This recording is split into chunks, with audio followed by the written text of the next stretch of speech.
صحرائی گلاب اور طوائف، کونیا، جنوری 1246۔ جب سے وہ مسجد والا واقعہ پیش آیا تھا، نائکا نے مجھ پر سخت پابندی عائد کر دی تھی۔ مجھے سخت قید تنہائی میں رکھا جاتا تھا، مگر مجھے کوئی پرواہ نہیں تھی۔ سچی بات تو یہ ہے کہ میرے دل سے بھی احساس زیاں جاتا رہا تھا۔ صبح صبح اٹھ کر جب میں آئینہ دیکھتی تو آئینے میں موجود دوسرا چہرہ میرا مذاق اڑاتا، کیونکہ روز بروز میرا چہرہ زرد تر ہوتا چلا جا رہا تھا۔ میں نے اپنے بالوں کو بھی اسی جھاڑ جھنکار کی طرح چھوڑ دیا تھا اور چہرے پر پاؤڈر کریم وغیرہ بھی نہیں لگاتی تھی۔ دوسری لڑکیاں مجھے چھیڑا کرتی اور اکثر نائکا سے شکایتیں لگاتی کہ میں اپنا کوئی خیال نہیں رکھتی ہوں، لہٰذا گاہکوں کی دلچسپی میرے اندر سے کم ہوتی جا رہی ہے۔ وہ اپنی جگہ پر ٹھیک ہی تھیں، لیکن اس وقت میری حیرت کی انتہا نہ رہی جب کسی نے مجھے بتایا کہ ایک خاص شخصیت صرف مجھ سے ملنے کی ضد کر رہی ہے۔ میرا چہرہ خوف سے سفید پڑ گیا۔ یہ بیبرس تھا۔ جب کمرے میں ہم تنہا رہ گئے تو میں نے سب سے پہلا سوال یہی کیا، تم جیسا معمولی سا سیکیورٹی گارڈ یہاں کیا کرنے آیا ہے؟ یہ کون سی اچنبھے کی بات ہے؟ جب ایک طوائف مسجد میں جا سکتی ہے تو کیا میں ایک بازاری عورت کے پاس نہیں جا سکتا؟ اس کی آواز میں معمول سے زیادہ طنز تھا۔ اگر اس دن میں تمہارے ہتھے چڑھ جاتی تو تم مجھے مار ہی ڈالتے، میں نے نرم لہجے میں کہا۔ میں نے اپنی زندگی شمس تبریزی کے لیے وقف کر دی ہے۔ اس سرکش آدمی کا نام میرے سامنے مت لو، وہ ایک کافر اور ملحد ہے۔ نہیں، تم اسے غلط سمجھے ہو۔ میں نے اسے سمجھانے کی کوشش کی۔ نہ معلوم کس جذبے کے تحت خود بخود میری زبان سے الفاظ ادا ہونے لگے۔ اس دن کے بعد شمس مجھ سے ملنے کے لیے کئی بار آ چکا ہے۔ ایک درویش قیبہ خانے میں؟ بیبرس غصے سے پھنکارا۔ کیا یہ حیرت انگیز بات نہیں ہے؟ ایک بار پھر تم کو غلط فہمی ہوئی ہے۔ بات وہ نہیں ہے جو تم سمجھ رہے ہو۔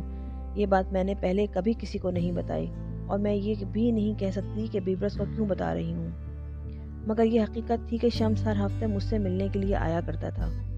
اس نے ایسی کوئی سرنگ دریافت کر لی تھی جس کے ذریعے دوسروں سے چھپ کر وہ اندر چلا آتا تھا، خاص طور پر نائکا سے۔ یہ بات بڑی تعجب خیز تھی۔ شاید کوئی یہ سمجھے کہ وہ کالا جادو جانتا ہے، مگر مجھے یقین ہے کہ ایسا نہیں تھا۔ وہ ایک نیک اور پرہیزگار آدمی تھا۔ اس کے اندر بے شمار صلاحیتیں پوشیدہ تھیں۔ میری ماں کے بعد شمس وہ دوسرا شخص تھا جو مجھے سمجھتا تھا، اور اس کا رویہ نہایت مخلصانہ اور مشفقانہ تھا۔ اس نے مجھے سکھایا تھا کہ کسی بھی حالت میں مایوس اور افسردہ نہیں ہونا چاہیے، چاہے بات کتنی ہی پریشان کن کیوں نہ ہو۔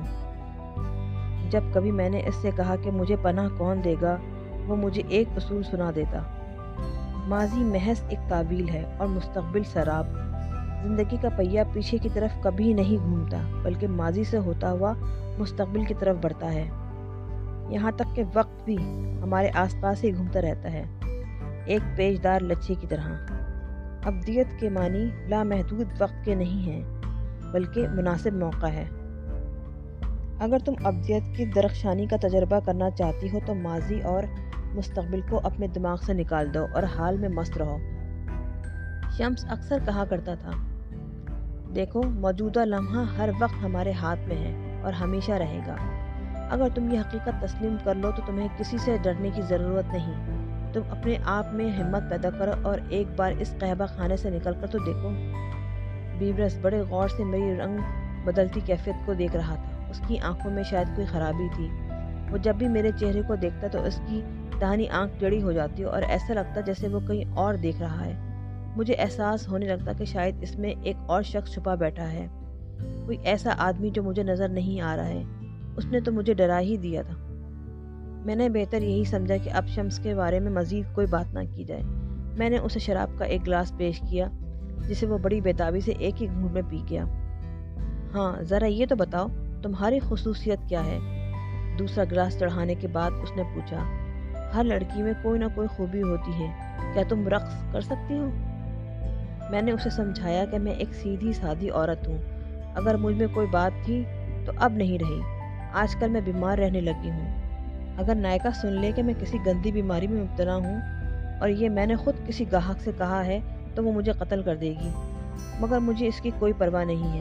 سچی بات تو یہ ہے کہ میں چاہتی تھی کہ وہ میری جان چھوڑ دے، مگر میری مایوسی کی کوئی انتہا نہ رہی۔ بیبرس نے کاندھے جھٹکے، گویا اسے میری بیماری سے کوئی مطلب نہیں۔ اس نے اپنا بٹوا نکالا اور رنگین سا کوئی کاغذ نکالا جو شاید کسی جائیداد وغیرہ کا تھا، اور اسے میرے ہاتھ میں پکڑا دیا۔